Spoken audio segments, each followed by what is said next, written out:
নমস্কার, কি করছো এখন সব? এখন নিয়ে চলেছি তোমাদের জন্য আবার একটা নতুন ভিডিও। রামপুরহাটের ইকোনেস্ট গিয়েছিলাম সেদিন। তো সেখানে গিয়ে কি কি খেলাম, কি কি দেখলাম, কীরকমভাবে সব কিছু আমরা অ্যাম্বিয়েন্সটা উপভোগ করলাম, চলো তোমাদের সাথে শেয়ার করি। ইকোলিস্টে এন্ট্রির পরেই আমরা প্রথমেই গিয়ে ওখানে দেখলাম যে আমাদের টেবিল একদম খুব সুন্দর করে সাজানো। তো তারপরে আমাদের চিকেন ললিপপ অর্ডার দিয়ে দিয়েছিলাম, যেটা চলে এসেছিলো, এবং আমরা সালাদ দিয়ে ওটা খুব আনন্দ করে খেয়েছিলাম। খুব ভালো টেস্ট ছিল ললিপপটার। তারপরেই চলেছিল চিকেনের আরেকটা আইটেম, দেখতেই পাচ্ছ তোমরা, এটা একটা তন্দুর ফ্লেভার ছিল এটার মধ্যে, যেটার জন্য এটা বেশি ভালো লেগেছিলো আমার। তো এটার নামটা আমার ঠিক মনে নেই, তোমরা জানা থাকলে কমেন্ট সেকশনে অফকোর্স জানিয়ে দিও। তো এটাও খুব ভালো টেস্ট ছিল। তো এখানে ঢুকেই আমরা এখানকার অ্যাম্বিয়েন্সটা দেখে বেশি অবাক হয়ে গিয়েছিলাম, যেটা আমি আরেকটা ভিডিওতে বানিয়েছি। আমি পরে তোমাদেরকে দেবো, তোমরা দেখে নিও।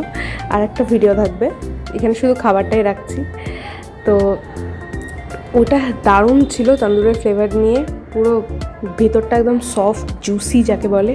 তারপরে অর্ডার দিয়ে দিয়েছিলাম আমাদের কফি, গরম গরম কফিটা খাওয়ার পরেই আমাদের একটা স্টাফ নান অর্ডার দেওয়া হয়েছিল, মানে মশালা স্টাফড নান। তো ওই নানটা আমরা আরেকটা চিকেনের আইটেম দিয়ে খেয়েছিলাম, ওটার নামটাও যদি তোমরা জেনে থাকো অফকোর্স কমেন্ট সেকশনে জানিয়ে দিও। তোমরা বুঝতেই পারছো দেখে নিশ্চয়ই আমি কোন আইটেমটার কথা বলছি চিকেনের।